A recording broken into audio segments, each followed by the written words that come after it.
चेन्नई की खोज से उलझी मानव इतिहास की कहानी। धरती पर पहला मानव कहां और कब पैदा हुआ था, इसे लेकर उलझन और बढ़ गई है। भारत में मिले प्राचीन औजारों से ऐसा लग रहा है कि इंसान के पूर्वज अफ्रीका में कहीं और से आए थे। वैज्ञानिकों ने यह अनुमान चेन्नई से 60 किलोमीटर दूर अत्तिरंपक्कम में मिले 7200 पत्थर के औजारों को देखने और उनकी पड़ताल करने के बाद किया है। इन औजारों की आयु 385,000 साल से 172,000 साल के बीच मध्य पुरापाषाण युग के शुरू होने से पहले की मानी जा रही है।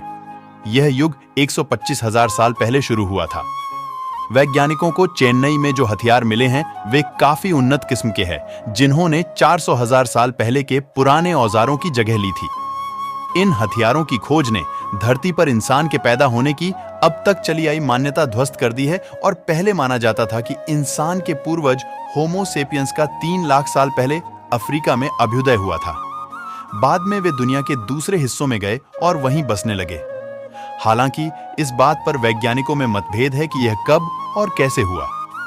यह भी साफ नहीं है कि वे अकेले गए या फिर समुदाय के साथ। 1 हफ्ते पहले ही इजराइल में इंसान का एक जबड़ा मिला, जिससे पता चला कि इंसान ने 180,000 साल पहले अफ्रीका को छोड़ दूसरे इलाकों में जाना शुरू किया। अब तक माना जाता था कि अफ्रीका और यूरोप में 3 से 4 लाख साल पहले पत्थरों से औजार बनने लगे थे और भारत में यह 125,000 साल पहले शुरू हुआ। लेकिन औजारों की नई खोज ने कहानी बदल दी है। वैज्ञानिकों का कहना है कि औजारों के पास कोई जीवाश्म नहीं मिला है, इसलिए थोड़ा सावधानी बरतने की जरूरत है, क्योंकि पक्के तौर पर नहीं कहा जा सकता कि इसे होमो सेपियंस ने बनाया या किसी और जीव ने। चेन्नई में रिसर्च का नेतृत्व कर रही प्रोफेसर शांति पप्पू ने कहा, अफ्रीका और यूरोप के बाहर मध्य पाषाण युग में परिवर्तन को समझना यूरेशिया में मानव जीवन को समझने के लिए अनिवार्य है, खास तौर से रूप रंग और उससे जुड़ा आधुनिक मानव का अफ्रीका में और अफ्रीका से बाहर प्रवासन।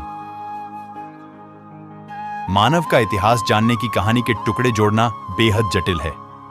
वैज्ञानिक अक्सर खुदाई में मिले औजारों और जीवाश्मों से इस कहानी को पूरी करने की कोशिश करते हैं।